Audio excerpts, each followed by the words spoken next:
Ohio. We're high on Ohio. These stories inform and inspire through the words of people who make Ohio home.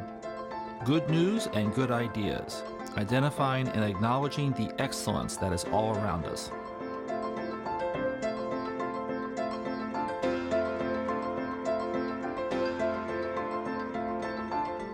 This is Gene Krebs on behalf of the Center for Community Solutions, and we are high on Ohio. We're doing a series of these short, informal interviews with various thought leaders and power players who have influence in Ohio and nationally. These are meant to be short and helpful to you, our viewer, in understanding how Ohio and America actually work, both politically and in the policy realm. Our goal is to increase our civic capacity here in this diverse state. Today, I'm joined by Representative Ron Amstutz, who is chair of the House Finance Committee and a longtime good friend. Representative Amstutz actually reads the bills, which is why I sat next to him on the floor in the Ohio House where we served together a dozen years ago. There is nothing more frustrating than to sit next to people who do not read the bill. And when you come across a confusing part, you have no one to turn to seek help. Now he is chair of the House Finance Committee, the first body that looks at what the governor proposes in the budget. Representative Amstutz, you just passed the House version of the $62 billion state budget. Please tell the viewers a little bit about the budget process and why all state budgets are so hard. Well, every budget does have its own personality, and this one clearly has that. It's difficult partly because of the volume, but it is really the state's plan for how we're going to assist in delivering services to our citizens in a variety of ways, and primarily it's actually delivery of services at the community level by local community, either governments or non-governmental entities. It's very little direct service by the state, but the state is a directive often in how it wants programs to be delivered, and the state budget is often the policy model that prepares that plan for execution. Now this one has its own personality because there were some big ideas proposed by the governor, and those big ideas sort of took on lives of their own, if you will, as we develop the budget, and will continue to as that budget is finished. The budget is an extremely diverse document. You have developed quite a reputation to handle this diversity. How did you become an expert on such a variety of issues? Well, I would simply say osmosis has its way. But I do have a lot of interest. My interests are quite varied. So working with the budget is a natural place to apply my range of interests, everything from science to how people interact as human beings and the issues that they have in their lives. So the budget becomes fertile ground for working in many different areas.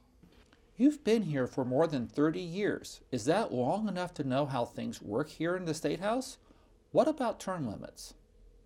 Well, I think time is, a relative term in some ways, even though it's a constant in others. And I feel like I'm always learning, and the process never is the same quite. So it is helpful to go back over a territory that you've experienced before. So from that perspective, I think experience is helpful, and I don't think you need 30 years to get it right, although some would argue you never do, no matter how hard you try. But I feel like I'm able to be helpful because of some of those experiences of going over things more than once. So that's been good. And I would say on term limits that essentially it would be what I would call a take 2 aspirins and call me in the morning kind of solution to some of the frustrations that I think citizens had when they were enacted. All things added together, I don't think it's the right prescription to make our state stronger. But having said that, we have a tremendous talent pool in our state, and the new members coming in are frequently very expert in some field and bring a lot of talent and energy and passion. So the mix of that and some members with more experience is good. I think we've probably slipped out of balance to not having enough members with experience, which is a problem.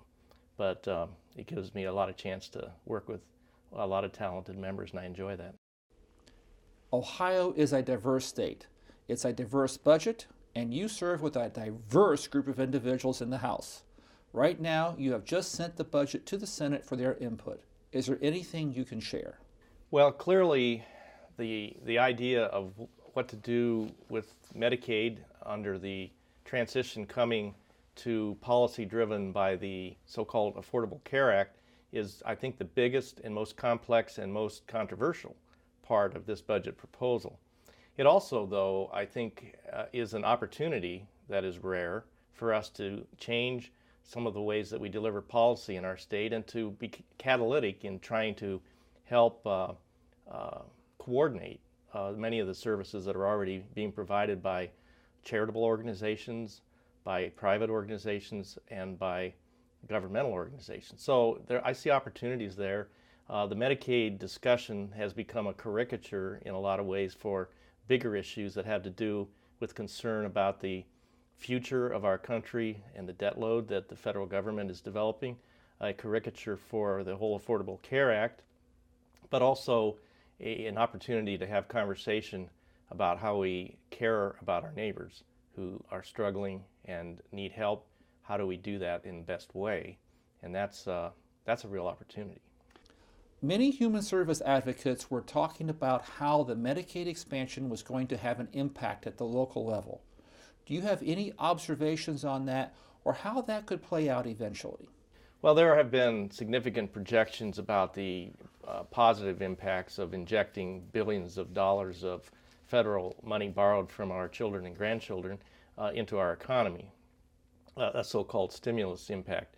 However, I don't think that's the whole picture, and I think, frankly, that that's a little bit self-serving to focus on that if you just give us a big injection of funds that we're somehow going to really make better things happen in the community. If you think about the needs of our community and the individual families, this is a significant conversation as it relates to some type of healthcare access. But frequently, I wouldn't say always, but frequently, the needs of the uninsured are not going to be met by handing them a card that says you can get some services for healthcare, but the other things you need may or may not be coordinated and available.